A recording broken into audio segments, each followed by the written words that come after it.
If your gaming setup feels boring, messy, or ugly and you don't know what to do, you don't need to spend thousands of dollars to fix it. In this video, I'm going to be showing you some of the best budget gaming room upgrades that you can buy in 2026. These are legit upgrades I've either used in my setup or would genuinely recommend to somebody else. They might seem small, but they will make a way bigger difference than you would ever expect. The first thing and arguably most important thing for any setup is lighting. Good lighting can make a huge difference in a gaming setup.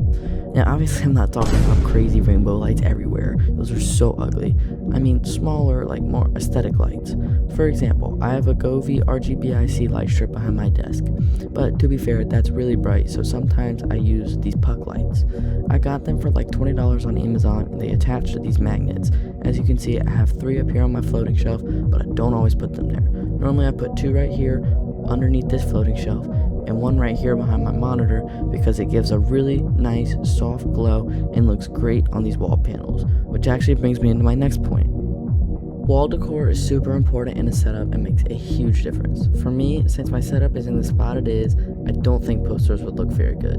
See how it's by a window and this wall is kind of already filled up?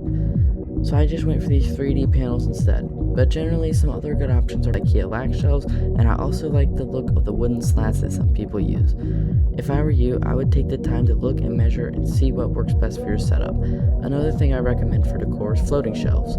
As you can see, I've got these 2 floating shelves within about a foot of each other, so that gives me plenty of room to display things. I got this inspiration from Eyes on Icy and I think it works really well. It breaks up the wall panels and gave me a good spot to display things. Speaking of display, it's a good idea to add some personality to your setup and make it unique. As you can see, I have 2 Gundams up here, my camera, and a little candle. The next thing I suggest is to get a monitor arm. There are a lot of different ways this can help depending on your setup. For one, if you have a single monitor setup, it gives you a lot more freedom to move it around to your liking, especially if it's a comp setup and you want to pull the monitor really close to your face. If you have 2 monitors, it lets you put one vertically, which I absolutely love for Spotify.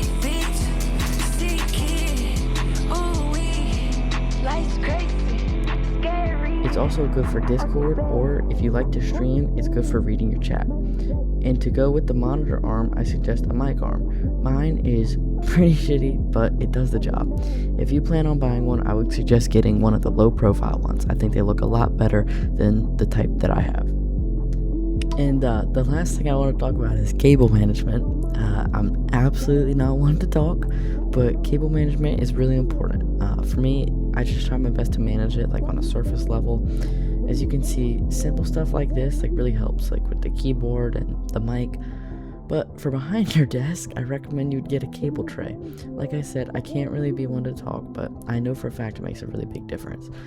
Another thing some people like is a coiled keyboard cable, which I think looks nice, but it's not really my style.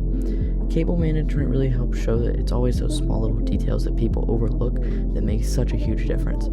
So, like I said, those are some of my favorite budget setup upgrades that can completely transform your setup without wasting all your money. If you enjoyed this video, please take a minute to check out my other socials where I post clean edits of my setup and smaller tips for your setups.